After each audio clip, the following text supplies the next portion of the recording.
The great doors of the throne room swung open before Isolde could steady her breath, and every eye in the hall turned toward her at once. She had expected fear. She had not expected it to arrive this fast, this heavy, pressing against her chest like a hand she could not push away. The crown had been placed on her head only an hour ago, yet already whispers moved through the crowd like wind through dry grass. She walked forward, her shoes tapping against the polished floor, and she kept her eyes fixed straight ahead, refusing to look at the tall silver mirror that stood beside the throne. Everyone in Elva knew the old stories about that mirror. They said it showed only the truth, no matter how carefully a person tried to hide it. Kings and queens for generations had stood before it during their coronation, and the people believed that whatever the mirror showed decided whether a ruler was accepted or cast aside. Isolde had asked to skip that part of the ceremony. She had told the court she was too tired, too shaken by grief, too overwhelmed to complete the ritual that night. The advisors had allowed it, out of sympathy for a young woman who had lost her entire family in a fire that still smoked in memory. But not everyone in that hall believed her reason was exhaustion. Roderick, the old palace steward, stood near the base of the throne, his hands folded behind his back, his sharp eyes following her every movement. He had served 3 generations of the royal family, and he knew the work of nobility, the practice come of someone raised behind palace walls. Isolde's walk was different. It was careful, like someone counting each step so she would not stumble, like someone still learning the ground beneath her feet. He said nothing. Not yet. Isolde reached the throne and sat down, her hands gripping the armrest tighter than she intended. She forced a small smile toward the crowd, and most of them smiled back, relieved to have any ruler at all after the tragedy that had taken the old king, the old queen, and every direct heir in one terrible night. Elva needed a queen. The court had been desperate enough to accept a young woman who appeared out of nowhere claiming to be a distant cousin with royal blood, especially when the fire had destroyed most of the records that could prove otherwise. But desperation does not erase doubt. It only delays it. From the back of the hall, a young woman named Mira watched everything with her heart pounding so loudly she feared someone might hear it. She was the only person present who truly understood the size of the secret standing at the center of that room. She had been at Isolde's side since childhood, long before either of them had ever seen the inside of a palace, and she alone knew the truth behind the story Isolde had given the court. Mira kept her face calm, her hands folded in front of her, the perfect image of a loyal handmaiden. Inside, she felt as though she were standing at the edge of a cliff, watching the wind pick up. The ceremony continued. Nobles approached one by one to offer their loyalty, bowing low, murmuring words of respect. Isolde accepted each one with practiced grace, though her mind kept drifting toward the silver mirror. It did not glow. It did not move. It simply stood there, reflecting the room exactly as it appeared, waiting. When the last noble had returned to his seat, an old advisor named Edmund rose to speak. He was known throughout the kingdom for his caution and his memory for old customs, and he cleared his throat before addressing the queen directly. "Your Majesty," he said, "the kingdom understands your wish to delay the mirror ceremony tonight. Grief is heavy, and no one wishes to add to your burden. But the people are already asking questions. It would ease many hearts if you completed the ritual soon, perhaps within the week, so that all doubt can be washed away." Isolde inclined her head, keeping her expression steady. "Of course," she said. "As soon as I have gathered my strength, I will stand before the mirror, as every ruler before me has done." The words came out smoothly, but her stomach twisted as she spoke them. She did not know what would happen if she stood before that mirror. She did not know if the old stories were true, or if they were simply legend meant to frighten dishonest rulers into confessing before the whole court. But she could not risk finding out without more time to prepare, more time to understand exactly what secret she was protecting and what would happen if it ever came to light. The court began to empty as the ceremony ended, nobles drifting out in small groups, already whispering among themselves. Isolde remained on the throne a moment longer, watching them go, feeling the weight of the crown settle heavier with every passing second. Roderick waited until the room had nearly cleared before he approached the throne. He bowed properly, as protocol demanded, but his eyes lingered on her face a moment longer than necessary. "Your Majesty," he said, "if there is anything troubling you, anything at all, I hope you know that I have served this palace faithfully for many years. My loyalty is to the crown, whoever wears it. But loyalty works best when it is built on honesty. Isolde met his gaze, searching for any sign of accusation, but his face gave nothing away. Thank you, Roderick, she said carefully. I will remember that. He bowed again and withdrew, leaving her alone with her thoughts and the silent mirror beside her. That night, in the private chamber she still did not feel belonged to her, Isolde paced back and forth while Mira sat quietly by the window, watching the moon rise over the palace gardens. They are already suspicious, Isolde said, her voice low and tight. Edmund wants the ceremony finished within the week. I cannot keep avoiding it forever. Mira turned from the window. We knew this day would come, she said gently. We always knew the mirror would be a problem eventually. Isolde stopped pacing and pressed her palms against her eyes. I never wanted this, she whispered. I never wanted to take a crown that was not mine to take. I only wanted to survive. You are surviving, Mira said. And you are ruling well. The people trust you. The harvests have improved since you took the throne. You have made fair decisions in every dispute brought before you. Whatever the truth of your birth, you have proven yourself capable. Capable is not the same as rightful, Isolde said. And if that mirror shows the court who I really am, capable will not save me. Mira rose from her seat and crossed the room, taking Isolde's hands in her own. We will find a way, she said. We always have. Outside their window, far below in the palace courtyard, a lone figure moved quietly along the shadows near the stable gates. A merchant named Tain had arrived that evening with a delivery of grain, and he had lingered longer than necessary, staring up at the lit windows of the royal chambers with a strange, uncertain look on his face. He had seen the new queen earlier that day during the public procession through the city streets, and something about her face had struck him with a familiarity he could not quite explain. He told himself it was nothing, that queens simply had faces like anyone else, and that his tired mind was playing tricks after a long journey. But the feeling would not leave him.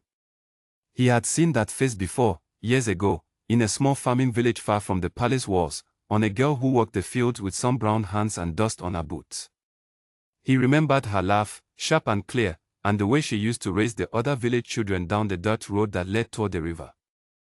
He remembered her name too, though it had not been Isolde. He shook his head, telling himself the resemblance was only coincidence, that grief and distance could blur any memory until it seemed like something more than it truly was. He turned back toward the stables, deciding he would leave the matter alone. But as he walked away, he glanced once more toward the lit window above, and the uncertain feeling in his chest refused to fade. Inside the palace, Isolde finally allowed herself to sit, the weight of the day pressing down on her shoulders. She looked toward the small mirror on her dressing table, an ordinary one, nothing like the ancient silver mirror in the throne room, yet even this simple reflection made her flinch. She saw a tired young woman staring back at her, a crown resting awkwardly on hair that had never been trained for royal styling, eyes that still held the memory of dust roads and simple mornings rather than palace halls and silk gowns. Whoever I am, she thought quietly, I have already begun becoming someone else. She did not yet know that the coming days would force her to face not only the ancient mirror in the throne room, but every question about her past that she had tried so carefully to bury. She did not yet know that a merchant's memory, a steward's suspicion, and an old diary hidden in a forgotten drawer would soon collide to threaten everything she had built. For now, she only knew one thing with certainty. The crown on her head felt heavier with each passing hour, and somewhere in the palace, the truth was waiting patiently for its moment to rise. Mira sat beside her long after the candles burned low, neither of them speaking, both aware that the quiet peace of that night was only temporary. Somewhere beyond the palace walls, in a village neither of them had thought about in years, an old life waited like a shadow that refused to be left behind. And in the throne room below, the ancient mirror stood in silence, patient as ever, holding within its polished surface a truth that no crown, no title, and no carefully rehearsed story could keep hidden forever. 3 months passed, and the kingdom of Elva began to settle into an uneasy calm under its new queen. Isolde had managed to delay the mirror ceremony twice more, first citing a fever that Mira had helped her fake with careful skill, then citing a diplomatic crisis along the northern border that demanded her full attention. Each excuse bought her time, but each excuse also cost her something, a small piece of trust chipped away from the advisors who had once been willing to give her the benefit of doubt. Yet despite the tension simmering beneath the surface, Isolde had proven herself a capable ruler. She settled a dispute between two feuding noble families over water rights along the River Horden, choosing a fair compromise that satisfied both sides rather than favoring whichever family had offered her the largest gift. She lowered taxes on grain during a difficult harvest season, earning quiet gratitude from farmers who had expected only cruelty from the crown. She listened carefully in council meetings, asking sharp questions that revealed a mind more capable than anyone had expected from a queen who claimed to have grown up in isolation, away from court politics. The common people began to speak well of her in the markets and taverns. But within the palace walls, strange things had begun happening that unsettled even the most loyal servants. It started with the portraits. In the long gallery that connected the eastern wing to the main hall, dozens of paintings hung showing the royal family across many generations. Among them was a portrait of the former queen, painted only 2 years before the fire that killed her. One morning, a young maid named Clara noticed something odd about the painting. The former queen's face, once smiling gently in the frame, now seemed to hold a different expression, something colder, something almost accusing. Clara blinked and looked again, certain her tired eyes were playing tricks after a long night shift. But when she mentioned it to another servant, the other woman admitted she had noticed the same thing days earlier and had said nothing out of fear of sounding foolish. Word spread slowly among the staff, servant to servant, never quite reaching the ears of the court officials, but growing nonetheless. Some said the palace itself was unsettled by the new queen's presence. Others whispered that the fire had left behind more than ashes, that something of the old royal family lingered in the halls, watching, waiting. Then came the report of a woman wandering the eastern wing at night. A guard named Oliver, stationed near the old nursery that had once belonged to the young princess who died in the fire, reported seeing a figure moving through the corridor well past midnight, dressed in pale clothing, her face obscured by shadow. He called out, demanding she identify herself, but the figure vanished around the corner before he could catch up. When he searched the corridor, he found no one, though a single candle in the abandoned nursery had somehow been lit, its flame burning steadily despite the drafty stone walls. Oliver reported the incident to Roderick the following morning, expecting to be dismissed as tired or imagining things. Instead, Roderick listened carefully, his expression unreadable, and thanked him for the report without offering any explanation of his own. Roderick had already begun his own quiet investigation. Since the coronation, he had watched Isolde with growing unease, noting small details that a casual observer might miss.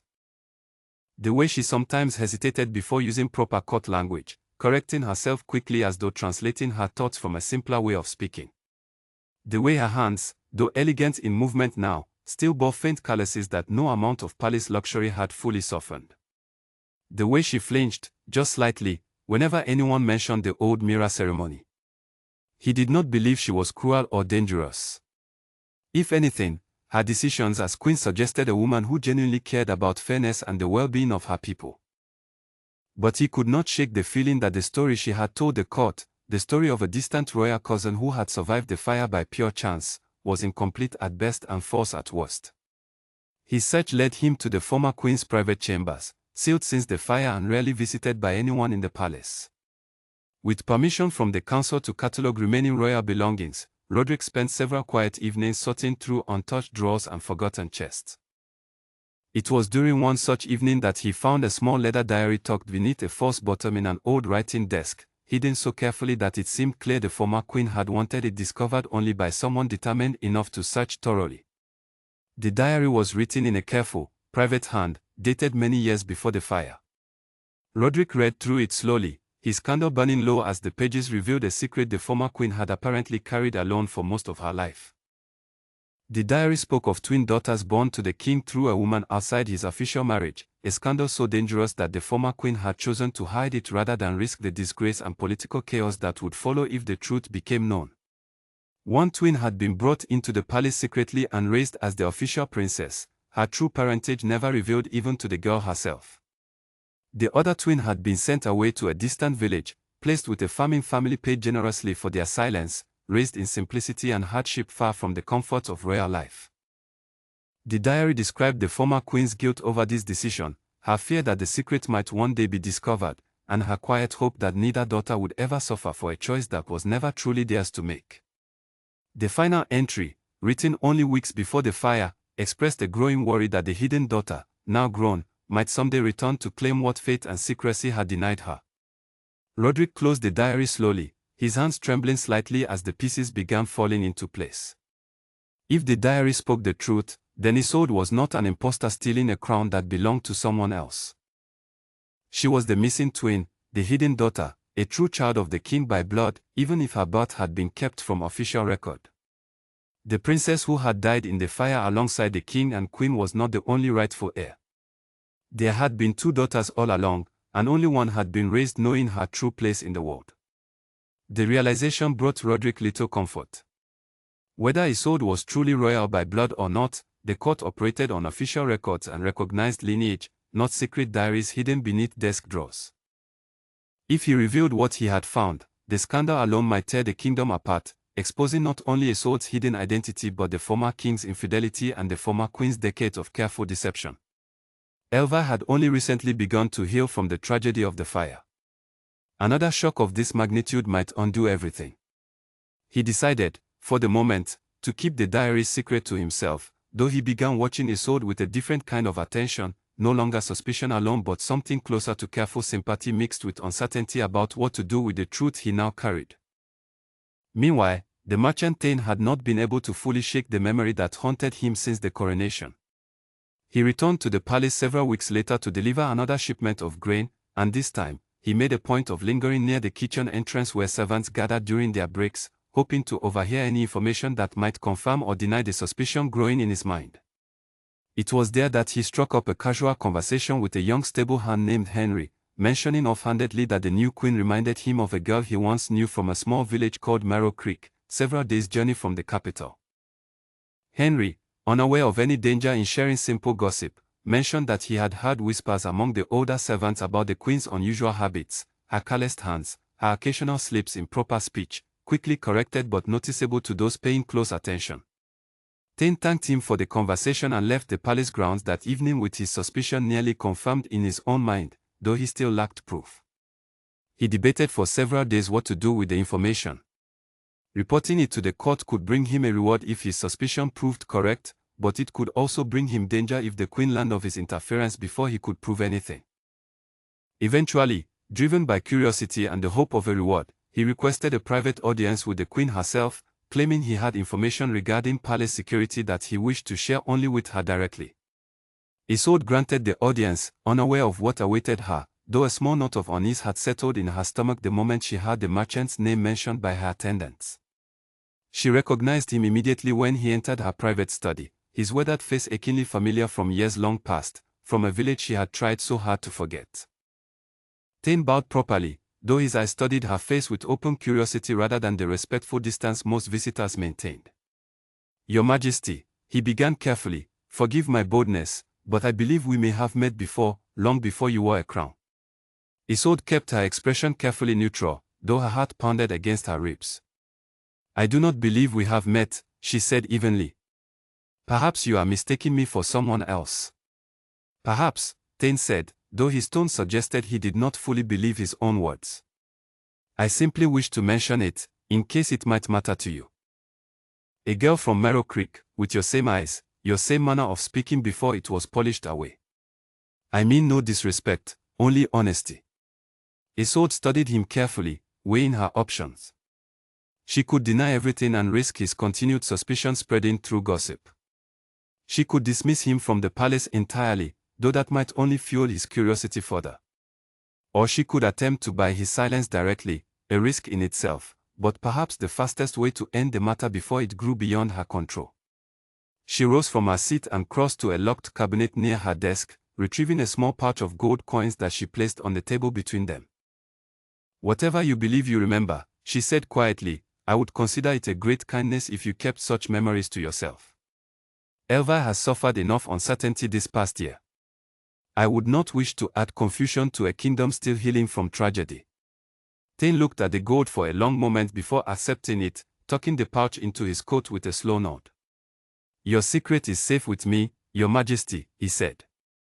Though I wonder how many others in this palace have already begun to notice what I noticed so easily.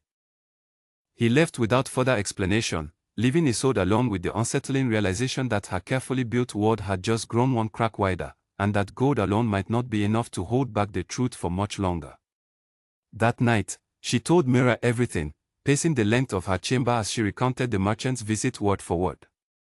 Mira listened with growing concern, her earlier confidence beginning to waver for the first time since the coronation. If he suspects, others will too, Mira said quietly. Gold can buy silence from one man, but not from an entire palace full of watching eyes. Then what do you suggest? Isolde asked, frustration creeping into her voice. I cannot undo my birth. I cannot erase the years I spent before I ever set foot in this palace. Perhaps you should stop trying to erase them, Mira said gently, and instead find a way to survive them. Isolde said nothing, staring out toward the dark garden below, aware that somewhere in the palace, a diary sat hidden in a drawer, a steward watched with new understanding, and a merchant carried a secret that gold could only delay, never truly silence. The mirror in the throne room remained silent as ever, but its presence felt heavier now, as though it too sensed that the truth it had been waiting to reveal was drawing closer with each passing day. A messenger arrived at the palace gates with news that sent a ripple of tension through every hall and chamber before the sun had even fully risen.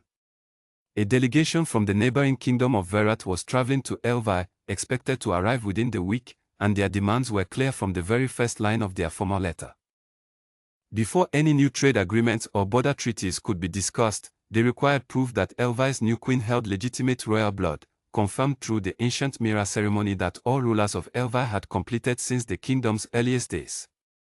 The council chamber erupted into hushed but urgent conversation the moment the letter was read aloud. Edmund, still the most vocal of the advisors regarding matters of tradition, rose from his seat with visible frustration. This cannot be delayed any further, he said, addressing the room though his eyes remained fixed on the queen seated at the head of the table. Verat already doubts the strength of our throne after the tragedy that claimed the royal family. If we fail to complete a ceremony as basic as the Mira ritual, they will assume weakness, or worse, deception. Either conclusion could cost us the trade agreements we desperately need before winter arrives. Isolde kept her hands folded calmly on the table, though beneath the surface, panic clawed at her chest. I understand the urgency, she said, her voice steady despite the storm inside her. I will complete the ceremony before the delegation arrives. The room fell silent for a moment, several advisors exchanging surprised glances at her sudden agreement after months of delay. Edmund nodded slowly, satisfied though clearly still cautious. Then let us set the date for 3 days from now, he said. That should allow proper preparation before our guests arrive. Isolde agreed, though the moment the council meeting ended and she returned to her private chambers, the calm facade crumbled entirely. Mira found her sitting rigidly on the edge of her bed, staring blankly at the wall, her hands trembling in her lap. 3 days, Isolde whispered when Mira entered. 3 days until I stand before that mirror in front of the entire court and a foreign delegation, and I still do not know what it will show. Mira sat beside her, taking her hands gently. Perhaps it is time we sought answers rather than simply waiting for disaster, she said. If the mirror truly reveals only truth, then perhaps understanding your own truth more fully might change how you face it. What truth? Isolde asked, her voice breaking slightly. I do not even know who my parents truly were beyond the family that raised me in Marrow Creek. I do not know why I ended up there instead of somewhere else, or why Thane recognized me so easily. I have spent my whole life assuming I was simply born to poor farmers who could barely feed me, let alone explain my origins. Mira hesitated, then spoke carefully. Do you remember anything from before Marrow Creek? She asked. Any memory at all, however small, from your earliest years? Isolde frowned, searching her memory as she had many times before without success. Only fragments, she admitted. A soft blue blanket I was told belonged to me as an infant, though my adoptive mother never explained where it came from. A strange mark on the inside of my left wrist that she always told me to keep covered, saying it might frighten people who did not understand it. Mira's eyes widened slightly. May I see it? She asked quietly. Isolde pulled back the sleeve of her gown, revealing a small, faint mark near her wrist. shaped almost like a crescent moon with 3 tiny dots beneath it. Mira studied it closely, her expression shifting from curiosity to something closer to recognition, though she said nothing definitive, unwilling to raise false hope without more certainty. "We should speak with Roderick," Mira said finally. "He has served this palace far longer than either of us. If anyone might know something about your origins beyond what we have already guessed, it would be him." Isolde hesitated, wary of revealing more than necessary to a man whose loyalty remained uncertain in her mind. But with only 3 days remaining before the ceremony, and no better options available, she reluctantly agreed. That evening, Roderick was summoned to the Queen's private study, uncertain what to expect from the sudden request for a private audience. When he arrived, he found Isolde standing near the window, her back straight despite the evident tension in her shoulders, and Mira seated nearby, watching him carefully as he entered. "Roderick," Isolde began without preamble, "I believe you already suspect something about my past that I have not yet confirmed publicly. I would rather hear what you know directly than continue this dance of careful silence between us." Roderick studied her for a long moment before responding, weighing the risk of honesty against the safety of continued discretion. Finally, he reached into his coat and withdrew the small leather diary he had kept hidden since discovering it weeks earlier, placing it carefully on the table between them. "I found this in the former Queen's private chambers," he said quietly.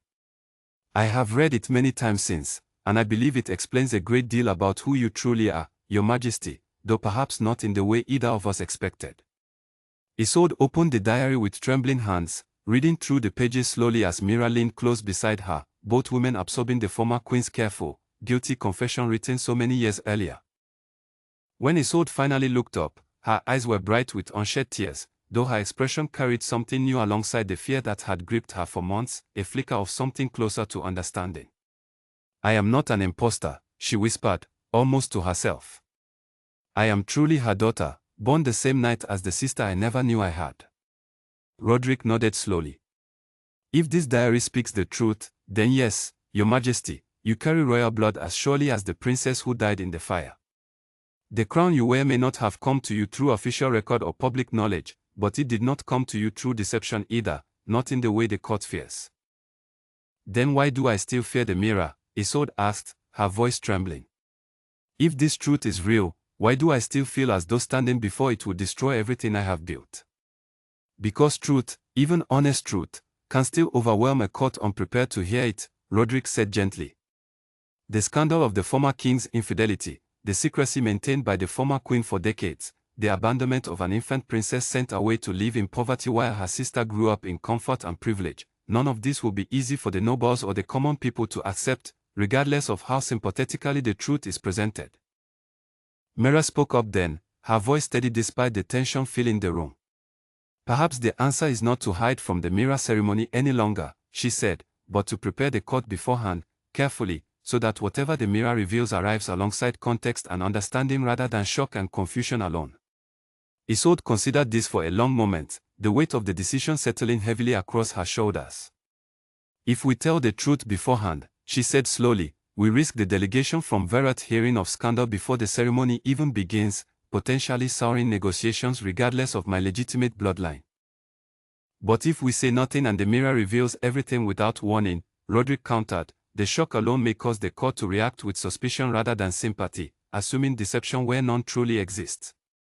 The three of them spent the remainder of that evening debating carefully, weighing every possible approach, until finally a plan began to take shape between them. Roderick would speak privately with Edmund and a small circle of the most trusted advisors, sharing the diary's contents ahead of the ceremony, framing the revelation not as scandal but as a tragic story of a hidden princess finally coming into her rightful place. This would allow the most influential voices in the court to process their initial shock privately, hopefully positioning them to support Isolde publicly rather than react with confusion in front of the watching delegation. The following 2 days passed in a blur of careful preparation and quiet tension. Roderick met privately with Edmund first, presenting the diary and watching the old advisor's expression shift from disbelief to somber understanding as he read through the former queen's confession. Edmund, though shaken by the revelation, ultimately agreed that framing the truth compassionately before the ceremony offered the safest path forward for the kingdom's stability. Together, they approached 2 other senior advisors, a stern but fair-minded woman named Eleanor who oversaw matters of law, and a quieter man named Simon who managed the kingdom's treasury and trade relationships. Both received the news with visible shock, though after careful discussion and the presentation of the diary as undeniable evidence, both agreed that supporting Isolde through the ceremony offered greater stability than allowing suspicion to fester unchecked. Meanwhile, Isolde spent those final days preparing herself mentally for what awaited her, practicing calm breathing, rehearsing the words she might say if the mirror revealed her hidden history in front of the entire court. Mirror remained constantly at her side, offering steady support, though even she could not fully predict how the ancient mirror's magic might choose to display such a complicated truth. On the morning of the ceremony, the throne room filled quickly with nobles, advisors, palace staff, and the visiting delegation from Verot, led by a composed diplomat named William who watched the proceedings with sharp, evaluating eyes. Whispers rippled through the crowd as everyone settled into position, the air thick with anticipation neither side fully understood.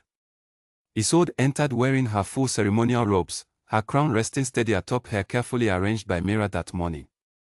She walked the long path toward the throne with measured steps, refusing to let her fear show outwardly despite the storm raging within her chest. Roderick stood near the mirror itself, having positioned himself close enough to intervene verbally should the court's reaction turn dangerously hostile. The ancient mirror stood exactly as it always had, its silver surface catching the morning light filtering through the tall throne room windows, patient and unreadable as it had been for generations. Edmund stepped forward first, addressing the gathered crowd with practiced formality. Before the ceremony begins, he said, there is a matter of history that must be shared, a truth uncovered only recently that explains much about our queen's origins and her rightful place upon this throne.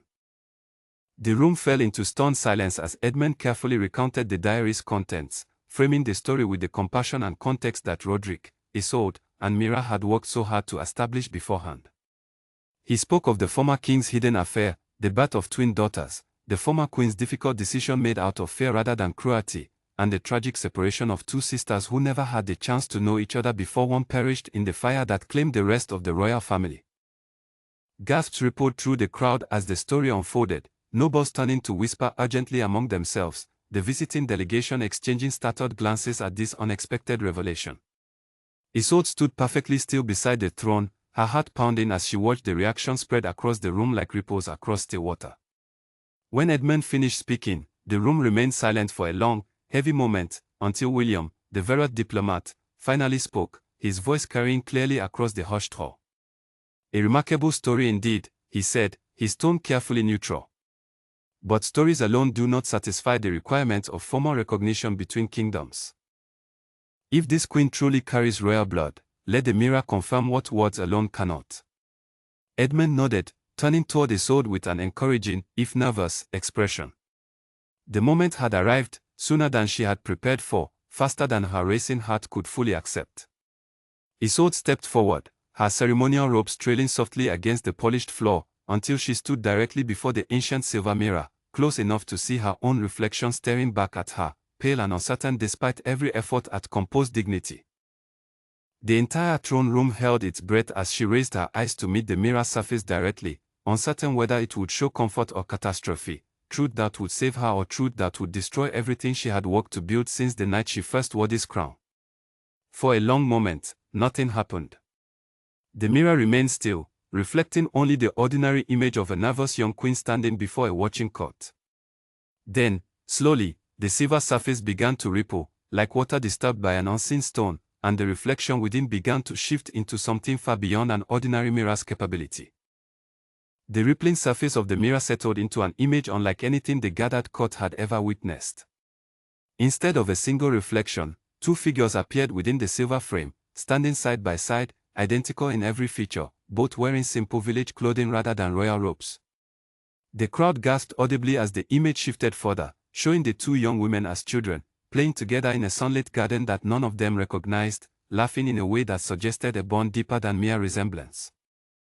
The image continued shifting, showing one girl being carried away in the arms of a palace servant while the other remained behind, clutched tightly by a weeping woman in simple farming clothes. The scene changed again, showing years passing in rapid succession, one girl growing up within palace walls, dressed in fine silks and taught proper court manners, while the other grew up working fields under open sky, her hands growing rough with honest labor, her laughter remaining exactly as bright and genuine as it had been in childhood. Finally, the mirror settled on a single clear image, showing both grown women standing together, their faces turned toward the watching court as though acknowledging the truth being revealed. Beneath the image, shimmering letters formed briefly across the silver surface, spelling out words that every person in the throne room could read clearly. 2 daughters, 1 bloodline, separated by circumstance, united by truth. The throne room erupted into a wave of stunned murmurs, nobles turning to each other in disbelief, several placing hands over their mouths in shock at the undeniable magic unfolding before them. Isolde stood frozen before the mirror, tears finally spilling down her cheeks as the ancient magic confirmed what the diary alone could not, cementing her identity beyond any possible doubt or accusation of deception. William, the Verot diplomat, stepped forward slowly, his earlier skepticism replaced by genuine astonishment as he studied the fading image within the mirror.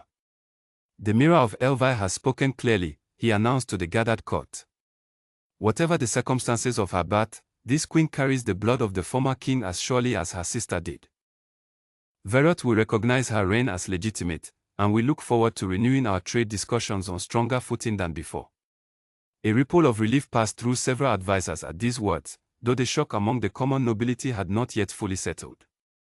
Edmund raised his voice, addressing the room with practiced authority meant to guide the moment toward acceptance rather than continued uncertainty. The mirror has never lied in the history of this kingdom, he declared firmly. It does not lie today. Our queen stands before us not as a woman who stole a crown through deception, but as a woman denied her rightful place through circumstances entirely beyond her control, circumstances created by secrets kept by those who came before her, not by any fault of her own. Isolde turned slowly to face the crowd, her tears still visible but her posture straightening with newfound resolve. She realized, standing there before the mirror and the watching court, that the moment for hiding had finally passed entirely, replaced by an opportunity she had not expected to survive long enough to reach. I will not pretend the past months have been built on complete honesty, she said, her voice carrying clearly across the silent hall despite its trembling edge. I was afraid. I did not know the full truth of my own birth until only days ago, when Roderick uncovered evidence that explained what I had never understood about myself. I grew up believing I was simply a farmer's daughter, unrelated to any royal bloodline, until circumstances beyond my control brought me to this palace and this crown following the fire that claimed my sister's life. She paused, gathering her strength before continuing. I chose silence out of fear, not malice, she said. I feared that revealing uncertainty about my own origins would cost me the trust one had only just begun building with this court and with the people of Elvire. I see now that fear led me toward greater risk than honesty ever would have. I am grateful this truth has finally come to light, not through my own courage alone, but through the diligence of those around me who refused to let deception, however unintentional, continue unchecked. The room remained quiet for a long moment as her words settled across the gathered crowd. Then, slowly, Eleanor, the advisor overseeing matters of law, stepped forward and knelt before the throne, her voice carrying clearly despite her age. Blood confirmed by ancient magic cannot be denied, she said. Whatever fears led our queen toward silence, the truth now stands clear before us all. I pledge my continued loyalty to Queen Isolde, daughter of the former king, rightful heir by blood if not by earlier recognition. One by one, the other advisors followed her example, kneeling briefly before rising again, their expressions shifting from shock toward cautious acceptance. Even Simon, the quiet treasurer who had said little throughout the entire crisis, offered a respectful nod toward the throne, signaling his continued support despite the unusual circumstances now confirmed before the entire court. Among the crowd, Thane the merchant watched the proceedings with wide eyes, realizing the gold he had accepted for silence had ultimately mattered little in the face of ancient magic that revealed truth regardless of any human attempt at concealment. He felt no anger at this outcome, only a strange sense of relief that the uncertainty he had carried since recognizing Isolde's face had finally resolved itself without scandal or punishment falling upon either of them. As the ceremony drew toward its close, Roderick approached the throne quietly, offering a respectful bow toward the queen he had once suspected of deception but now understood far more completely than he had anticipated only weeks earlier. Your Majesty, he said quietly, I hope you understand that my earlier suspicion came from loyalty to this kingdom, not personal doubt of your character. I understand completely, Isolde replied, her voice warmer now than it had been in months. "And I am more grateful than words can properly express for your discretion and your diligence. Without your investigation, this truth might never have surfaced in time to save this ceremony from disaster." Mira stood nearby throughout the entire exchange, watching with quiet pride as the woman she had protected since childhood finally stepped fully into a truth that no longer required careful hiding or constant fear. When the throne room finally began to empty, nobles and delegates filing out in small groups still discussing the remarkable revelation they had witnessed, Mira approached Isolde privately, taking her hands gently. "You did it," she said softly. "You faced the mirror, and it did not destroy you. It freed you instead." Isolde nodded slowly, exhaustion and relief mixing together across her tired features. "I could not have reached this moment without you standing beside me every step of the way," she said. "Whatever comes next for this kingdom, I know I do not face it alone."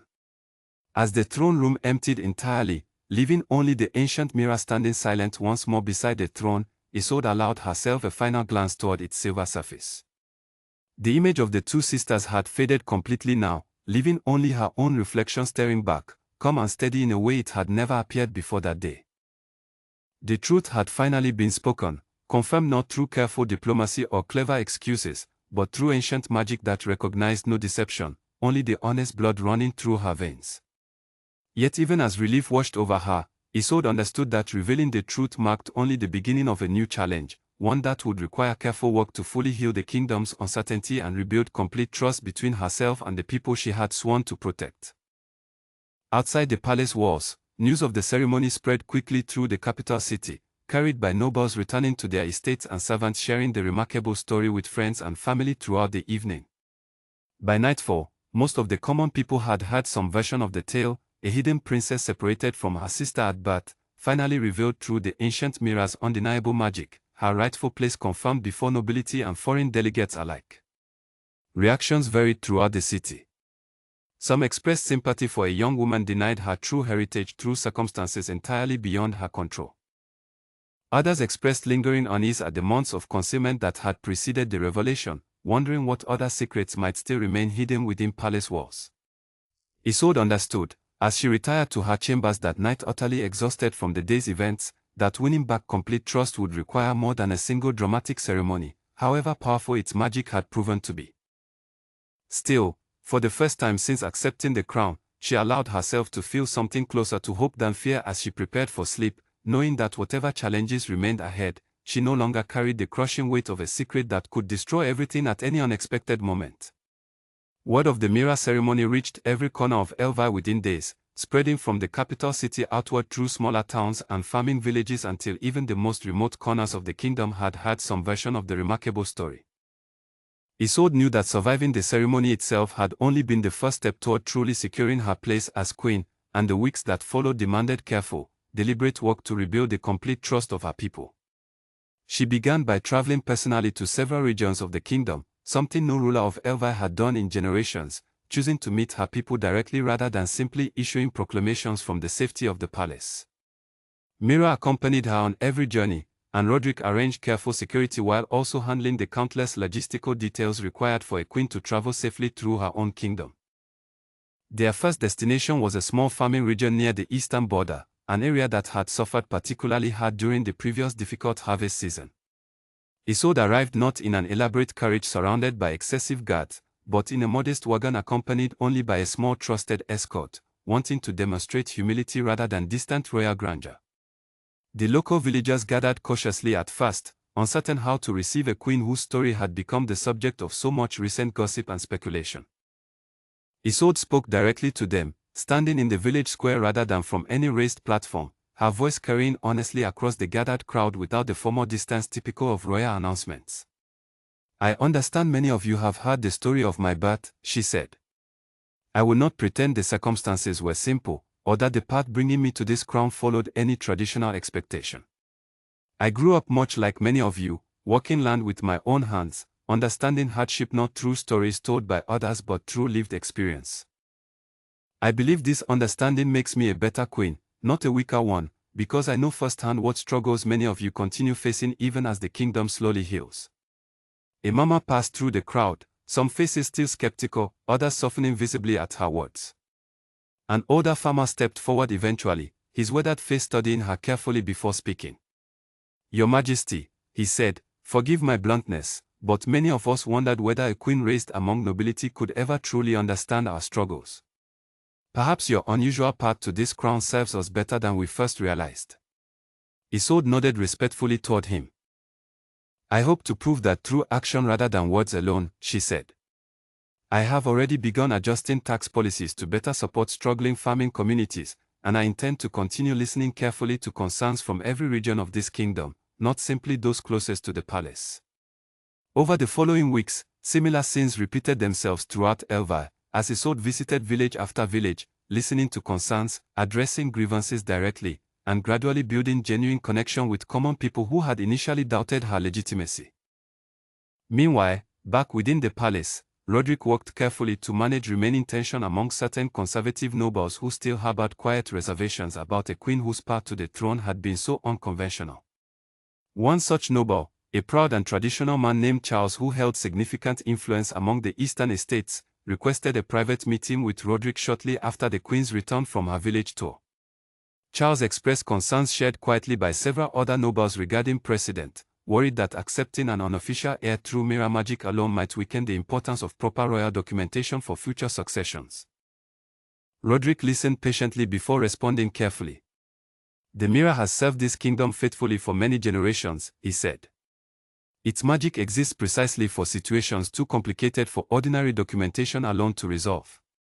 Queen Isolde's legitimacy rests not merely on ancient magic, but on the genuine care and competence she has demonstrated through her actions as ruler these past months. I would ask you to judge her not solely on the unusual circumstances of her arrival, but on the substance of her governance since taking the crown." Charles remained cautiously reserved, though he agreed to withhold further public objection while observing the Queen's continued performance before drawing final conclusions. Roderick understood this represented a reasonable compromise given the unusual circumstances, and he reported the conversation honestly to Isolde upon her return, ensuring she remained fully aware of the political tension still requiring careful management. Meanwhile, Thane the merchant found himself unexpectedly summoned back to the palace several weeks after the ceremony, uncertain whether he faced punishment for his earlier attempt at extracting silence money from the queen. Instead, he found himself received warmly by Isolde herself, who thanked him personally for the role his suspicion had unknowingly played in bringing the full truth to light before the Verat delegation's arrival. "Though your methods left something to be desired," Isolde said with a small, genuine smile, "your recognition of me from Merrow Creek ultimately helped push events toward a resolution far better than continued secrecy would have allowed. I would like to offer you an official position overseeing trade relationships between the capital and outlying farming regions, a role that would benefit greatly from someone who understands both village life and merchant dealings equally well." Thane accepted the offer with genuine gratitude, relieved to escape the uncertain position he had placed himself in through his earlier attempt at quiet blackmail, and grateful for an opportunity to serve the kingdom in a manner that suited his particular skills and understanding of common people's needs. As months continued passing, Isolde's reign gradually stabilized into something resembling genuine security rather than constant crisis management. She established closer relationships with her council, including Edmund, Eleanor, and Simon, all of whom had come to respect her judgment and dedication despite their initial uncertainty regarding her unconventional path to the throne. Roderick became perhaps her most trusted advisor of all, his early suspicion transformed into genuine loyalty built on mutual respect and shared commitment to the kingdom's well-being. Mira remained constantly at her side throughout this entire transformation, though her role gradually shifted from simple handmaiden towards something closer to trusted confidant and advisor in her own right, a position Isolde formally recognized by granting her an official title within the royal household befitting her genuine contribution to the kingdom's stability. One evening, nearly a year after the mirror ceremony that had confirmed her identity before the entire court, Isolde found herself standing once more before the ancient silver mirror in the empty throne room, the candles burning low around her as she studied her own reflection carefully. Much had changed since that first coronation night when she had refused even to glance toward this same mirror, terrified of whatever truth it might reveal. Now she stood before it freely, without fear, understanding fully who she was and how she had come to occupy this position, no longer haunted by secrets threatening to unravel everything she had worked to build. Mirror found her there, standing quietly beside the mirror, and joined her without needing to ask what thoughts occupied her friend's mind. "Do you remember how terrified you were that first night?" Mira asked gently, glancing between Isolde's reflection and her actual face standing beside the ancient frame. "I remember every moment of that fear," Isolde replied. "I thought this mirror would destroy everything I had managed to build through careful deception. Instead, it gave me something far more valuable than continued hiding ever could have." "What is that?" Mira asked. "The freedom of being fully known," Isolde said quietly. "I no longer carry the weight of wondering when my secret might surface and destroy everything around me. Whatever challenges remain ahead for this kingdom, I face them now as exactly who I am, not as someone desperately performing a role I feared I had no right to claim." Mira smiled warmly, resting a gentle hand on her friend's shoulder. "The people have come to love their queen," she said. "Not despite her unusual path to this throne, but partly because of it. You understand their struggles in ways few rulers before you ever could." Isolde nodded slowly, turning away from the mirror at last to face the empty throne room stretching before her, a room that had once felt like a trap built around a dangerous lie, now feeling instead like a space she had genuinely earned through both blood and demonstrated worth. In the months that followed, Elva continued healing from the tragedy of the fire that had claimed so much, guided by a queen whose path to power had been unconventional but whose dedication to her people proved genuine and lasting. The story of the hidden princess, separated from her sister at birth and finally revealed through ancient magic no deception could overcome, became something closer to legend throughout the kingdom, told and retold in villages and taverns alike, a reminder that truth, however delayed, eventually finds its way into the light. Isolde ruled for many years afterward, remembered not as the woman everyone had once mistaken for an impostor, but as the queen who proved that legitimacy came not merely from birth or ceremony alone, but from genuine care, honest effort, and the courage to eventually face even the most frightening truths rather than allowing fear to dictate every choice. The ancient mirror remained in its place within the throne room long after her reign ended, standing silent and patient as it always had, waiting for whatever truth the next generation might someday need it to reveal, just as it had once revealed the truth about a hidden princess who became, through both bloodline and genuine merit, the true Queen Elva had needed all along.